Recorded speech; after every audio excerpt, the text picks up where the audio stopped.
ನಿನ್ನೆ ಮಾನ್ಯ Shri H D Kumaraswamy ಅವರು ನಮ್ಮ ರಾಜ್ಯದ ಮಾಜಿ ಮುಖ್ಯಮಂತ್ರಿ JDS ಪಕ್ಷದ ಅಧ್ಯಕ್ಷರು ಮಾಜಿ ಪ್ರಧಾನಮಂತ್ರಿಗಳ ಮಕ್ಕಳು NDA ಪಾರ್ಟ್ನರ್ NDA ಇಂದ ಅಭ್ಯರ್ಥಿಯಾಗಿದ್ದಾರೆ. ಅವರು ನಾವು 5 ಗ್ಯಾರಂಟಿಗಳನ್ನು ನಾವು ಬದುಕನ್ನು ಕಟ್ಟಲಿಕ್ಕೋಸ್ಕರ ನಾವು ಕೊಟ್ಟಿದ್ದೇವೆ. ಅವರು ನನ್ನ ಮುಖ್ಯಮಂತ್ರಿಗಳು ಇಬ್ಬರು ಕೂಡ ಉತ್ತರ ಕೊಡಬೇಕು ಅಂತ ಹೇಳ್ತಾ ಇದ್ದಾರೆ. ನನಗೆ ಮನಸ್ಸಿಗೆ ಭಾಳ ನೋವಾಗ್ತಾ ಇದೆ. ನನಗೆ ಉತ್ತರ ಕೊಡೋಕ್ಕೆ ನನಗೆ ಇಷ್ಟ ಇಲ್ಲ. ಏಕೆಂದರೆ ಇಡೀ ರಾಜ್ಯದಲ್ಲಿ ಎಲ್ಲ ಹೆಣ್ಮಕ್ಳು, ಸ್ವಾಭಿಮಾನಿ ಹೆಣ್ಮಕ್ಳು ಆಗಲೇ ಸಾವಿರಾರು ಫೋನು ನನಗೆ ದಂಗೆ ಹೇಳುವಂಥ ಒಂದು ಪರಿಸ್ಥಿತಿ ಬರ್ತಾ ಇದೆ. ಆ ನನ್ನ ತಾಯಂದಿರು, ಆ ಹೆಣ್ಮಕ್ಳು ತಾಯಂದಿರು 1,20,00,000 ಹೆಣ್ಮಕ್ಳು ನೇರವಾಗಿ ಗೃಹಲಕ್ಷ್ಮಿ ಯೋಜನೆ ಅಡಿಯಲ್ಲಿ ಹಣನ ತೆಗೆದುಕೊಳ್ತಾ ಇದ್ದಾರೆ. 1,50,00,000 ಕುಟುಂಬದವರು ಗೃಹ ಜ್ಯೋತಿ ಮನೆಯಲ್ಲಿ ಬೆಳಕನ್ನು ಉಪಯೋಗಿಸ್ತಾ ಇದ್ದಾರೆ. ಅದೇ ರೀತಿ 1.25 ಕೋಟಿಯಷ್ಟು ಅನ್ನಭಾಗ್ಯ ಪಡಿತಾ ಇದ್ದಾರೆ. ದಿನಕ್ಕೆ 60 ಲಕ್ಷ ಮಹಿಳೆಯರು KSRTC ಬಸ್ನಲ್ಲಿ ಪ್ರಯಾಣ ಮಾಡ್ತಾ ಇದ್ದಾರೆ. 60 ಲಕ್ಷ ಹೆಣ್ಮಕ್ಳು ನಮ್ಮ 5 ಗ್ಯಾರಂಟಿಯಿಂದ ದಾರಿ ತಪ್ತಾ ಇದ್ದಾರೆ ನಮ್ಮ ಮಕ್ಕಳು ಅಂತ ಹೇಳಿದರೆ ನಾನು ಅವರಿಗೆ ಕ್ಷಮಾಪಣೆ ಕೇಳುವಂತ ಹೇಳೋದಿಲ್ಲ. NDA ಅವರು ಪ್ರಧಾನಮಂತ್ರಿಗಳು, ಈ ದೇಶದ ಪ್ರಧಾನಮಂತ್ರಿಗಳು, ನಿರ್ಮಲಾ ಸೀತಾರಾಮನ್ ಅವರು, ಸ್ಮೃತಿ ಇರಾನಿ ಅವರು, ಅವರೆಲ್ಲ ಇದಕ್ಕೆ ಉತ್ತರ ಕೊಡಬೇಕು. ಇಂಥವ್ರನ್ನ ನೀವು NDAಲಿ ಸೇರಿಸ್ಕೊಂಡು ನಮ್ಮ ಹೆಣ್ಣುಮಕ್ಕಳು, ನಮ್ಮ ತಾಯಂದಿರಿಗೆ, ನನ್ನ ತಂಗಿಯದಿರಿಗೆ, ನನ್ನ ಅಕ್ಕದಿರಿಗೆ ಯಾರು ಬದುಕನ್ನು ಕಟ್ಕೊಳ್ತಾ ಇದ್ದಾರೆ ಅಂಥವ್ರಿಗೆ ಈ ರೀತಿ ಅಪಮಾನ ಮಾಡೋದಿದೆಯಲ್ಲ, ಯಾರು ಕೂಡ ಇದಕ್ಕೆ ಕ್ಷಮಿಸಲಿಕ್ಕೆ ಸಾಧ್ಯ ಇಲ್ಲ.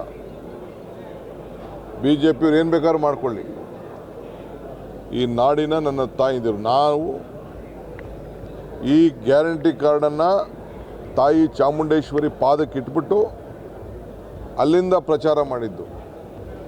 ಮೊದಲು ಬಂದು ಮೈಸೂರಿಗೆ ಹೋಗಿ ಚಾಮುಂಡಿ ತಾಯಿಗೆ ದುಡ್ಡು ಇಟ್ಬಿಟ್ಟು ಕಟ್ಬಿಟ್ಟು ಅಲ್ಲಿಂದ ಹಣ ಬಿಡುಗಡೆ ಮಾಡೋಂಥ ಕೆಲಸ ಮಾಡಿದ್ದು. ಮೊದಲು ತಾಯಿಂದಿರು ಬಸ್ನಲ್ಲಿ ಹೋಗಲಿ ಅಂತೇಳಿ ವಿಧಾನಸೌಧದಲ್ಲಿ ನಮ್ಮ ಏನು ರಾಮಲಿಂಗಾರೆಡ್ಡಿ ಅವರ ನೇತೃತ್ವದಲ್ಲಿ ಶಕ್ತಿ ಯೋಜನೆಯಲ್ಲಿ ತಾಯಂದಿರನ್ನ ಬಸ್ಸಲ್ಲಿ ತೀರ್ಥಯಾತ್ರೆ ಕಳಿಸಿದ್ದು, ತವ್ರ ಮನೆ ಕಳಿಸಿದ್ದು, ಅಣ್ಣದಿರ ಮನೆ ಕಳಿಸಿದ್ದು, ಕೆಲಸಕ್ಕೆ ಕಳಿಸಿದ್ದು, ಅವರ ಬದುಕನ್ನು ಕಟ್ಕೊಳ್ಳಿಕ್ಕೋಸ್ಕರ ನಾವು ಕಟ್ಟಿಸಿದ್ದು. ಇವತ್ತು ಆ ತಾಯಂದಿರ ತೀರ್ಥಯಾತ್ರೆ, ತವ್ರ ಮನೆ, ನೆಂಟ್ರ ಮನೆ, ಅಣ್ಣ ತಿಮ್ಮದಿರ ಮನೆ, ಅಪ್ತಿರ ಮನೆ ಹೋಗೋದನ್ನು ನೀವು ದಾರಿ ತಪ್ತಾ ಇದ್ದಾರೆ ಅಂತ ಹೇಳ್ತೀರಲ್ಲ, ಇದಕ್ಕೆ ಪ್ರಧಾನಮಂತ್ರಿಗಳೇ, I request Honorable Prime Minister of this country, Nirmala Sitaram ji, Smriti Irani ji, you have to answer for this. Mr. Kumaraswamy, former Prime Minister's son, your MLA, your MP candidate, party president of the JDS, is telling that all the women of the state are on the bad track. It is a great shame on the womanhood of this country. We call Bharat Mata Ki Jai. The mother, Bharata is called the mother. In our state, our goddess is Chamundeshwari. Before doing this 5 guarantee, I went to the Chamundi temple. Myself, Sidramaya, we signed a check, guarantee. It is for the upliftment of them. You see that a woman has said that her child with this guarantee money, she has got the highest marks in SSC exam. One woman has taken a fridge and she has performed puja on Ugadi day.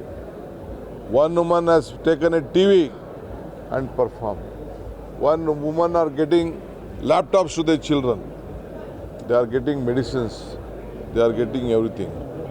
ಇವತ್ತು ಎಲ್ಲರೂ ಕೂಡ ನನ್ನ ತಾಯಂದಿರು ಮಕ್ಕಳಿಗೆ ವಿದ್ಯಾಭ್ಯಾಸಕ್ಕೋಸ್ಕರ ಉಪಯೋಗಿಸ್ತಾ ಇದ್ದಾರೆ, ಹಬ್ಬ ಆಚರಣೆ ಉಪಯೋಗಿಸ್ತಾ ಇದ್ದಾರೆ, ಫ್ರಿಡ್ಜ್ ತೊಗೊಂಡಿದ್ದಾರೆ, ಲ್ಯಾಪ್ಟಾಪ್ಗಳು ಕೊಡಿಸ್ತಾ ಇದ್ದಾರೆ, ಎಲ್ಲರ ಮಕ್ಕಳ ಬದುಕನ್ನು ಕೆಡ್ತಾ ಇದ್ದಾರೆ. ಇವತ್ತು ಅಂಥ ಸಂದರ್ಭದಲ್ಲಿ ಪ್ರತಿ ಕುಟುಂಬಕ್ಕೆ 5,000 ಸಾವಿರ ರೂಪಾಯಿ ಉಳಿತಾ ಇದೆ. ಅದನ್ನು ದಾರಿ ತಪ್ತೇನೆ ಅಂತ ನೀವು ಹೇಳ್ತಾ ಇದ್ದೀರಲ್ಲ, ಇದಕ್ಕೆ ನನ್ನ ತಾಯಂದಿರು ನಾನು ನಿಮ್ಗೆ ರಿಕ್ವೆಸ್ಟ್ ಮಾಡ್ಕೊಳ್ತಾ ಇದ್ದೀನಿ. ನೂರಾರು ಫೋನ್ ನನಗೆ ಬರ್ತಾ ಇದೆ ಬೆಳಗ್ಗೆಯಿಂದ, ನನಗೆ ತಡ್ಕೊಳಕ್ಕಾಗ್ತಾ ಇಲ್ಲ ಆ ದುಃಖ. ಆದರೆ ನೀವು ಅವ್ರು ಹೇಳ್ದಂತೆ ನಿಮ್ಮ ಹೋರಾಟಕ್ಕೆ ನಾನು ಅಡ್ಡ ಬರುವುದಿಲ್ಲ. ಆದರೆ ನೀವು ನಿಮ್ಮ ಮಾತಿನಲ್ಲಿ ಅವ್ರ ರೀತಿ ನಿಮ್ಮ ನೋವಿನ ಮಾತಿನಲ್ಲಿ ಭಾಳ ಯೋಚನೆ ಮಾಡಿ ಮಾತಾಡಬೇಕು. ನಾವು ಯಾರಿಗೇನು ಗೌರವ ಕೊಡಬೇಕು. ಇದು ಬರೀ ಹೆಣ್ಮಕ್ಳಿಗಾದಂಥ ಅವಮಾನ ಅಲ್ಲ, ಇಡೀ ನಮ್ಮ ಮಾನವೀಯ ಸಮುದಾಯಕ್ಕೆ. ಈಗ ನಾನು ನಮ್ಮ ತಾಯಿ ಇಲ್ಲ ಅಂದರೆ ನಾನು ಇರ್ತೀನ? ನಮ್ಮ ತಾಯಿ ಇಲ್ಲ ಅಂದರೆ ನನಗೆ ಬದುಕೆಲ್ಲಿದೆ? ನಿಮ್ಮ ತಾಯಿ ಇಲ್ಲ ಅಂದರೆ ಎಲ್ಲಿ ಬದುಕಿದೆ? ನಾವು ನಮ್ಮ ಕುಟುಂಬ ಇಲ್ಲ ಅಂದರೆ ನಾವು ಎಲ್ಲಿ ಬದುಕ್ತಿದೆ? ಆ ತಾಯಿಯಂದಿರಿಗೆ ಇವತ್ತು ಅವಮಾನ ಮಾಡುವಂಥ ಕೆಲಸ ಇವತ್ತು ಆಗಿದೆ. ಇದಕ್ಕೆ ನಾನು ಕುಮಾರಸ್ವಾಮಿನ ಉತ್ತರ ಕೇಳೋದಿಲ್ಲ, ಕ್ಷಮಾಪಣೆ ಕೊಡು ಅಂತ ಹೇಳೋದಿಲ್ಲ. ಈ ದೇಶದ ಪ್ರಧಾನಮಂತ್ರಿಯವರೇ ಇದಕ್ಕೆ ಉತ್ತರವನ್ನು ಕೊಡಬೇಕು. ಬೇಕಾದ್ರೆ ಅವ್ರು ಮಾಡಿಕೊಳ್ಳಿ, ನಮಗೇನು ಅಭ್ಯಂತರ ಏನಿಲ್ಲ, ಏನು ಬೇಕಾದ್ರೂ ಮಾಡ್ಕೊಳ್ಳಿ, ಅವರೇ ಇದಕ್ಕೆ ಉತ್ತರ ಮಾಡಬೇಕು. ನಾನು ನನ್ನ ತಾಯಂದಿರಿಗೆಲ್ಲ ಕೂಡ ನಿಮ್ಮ ಹೋರಾಟ ಭಾಳ ಗೌರವಯುತವಾಗಿರಲಿ ಅಂತ ಹೇಳಿ ನಾನು ಪ್ರಾರ್ಥನೆ ಮಾಡ್ತೀನಿ. ಈ ಗ್ಯಾರಂಟಿ ಯೋಜನೆನ ಹಣನ ಎಲ್ಲಿಂದ ತರ್ತಾರೆ? ನಮ್ಮ ಜೋಬಿಂದ ತರ್ತೀವಾ? ನಾವು ಸರ್ಕಾರದ ಹಣ, ಜನ ಇವತ್ತು ಲೂಟಿ ಆಗ್ತಾ ಇದೆ ಹಣನ ತಪ್ಪಿಸ್ಬಿಟ್ಟು ನಾವು ಈ ಹಣವನ್ನು ಬಜೆಟಲ್ಲಿ ಇಟ್ಬಿಟ್ಟು ಹಣವನ್ನು ಕೊಡ್ತಾ ಇದ್ದೀವಿ ನಾವು. ಅನುಕ್ಷಣದ ಸುದ್ದಿಗಳಿಗಾಗಿ ವಿಸ್ತಾರ ನ್ಯೂಸ್ ಯೂಟ್ಯೂಬ್ ಚಾನೆಲ್ ಸಬ್ಸ್ಕ್ರೈಬ್ ಮಾಡಿ. ಹೊಸ ಸುದ್ದಿಗಳ ನೋಟಿಫಿಕೇಶನ್ಗಾಗಿ ಬೆಲ್ ಐಕಾನ್ ಕ್ಲಿಕ್ ಮಾಡಿ. ಲೇಟೆಸ್ಟ್ ಅಪ್ಡೇಟ್ಸ್ಗಾಗಿ www.vistaranews.com ವೆಬ್ಸೈಟ್ಗೆ ವಿಸಿಟ್ ಮಾಡಿ. ಅಂಗೈಯಲ್ಲೇ ಜಗತ್ತಿನ ಸುದ್ದಿ ತಿಳಿಯಲು ವಿಸ್ತಾರ ನ್ಯೂಸ್ ಕನ್ನಡ ಆಪ್ ಡೌನ್ಲೋಡ್ ಮಾಡಿ.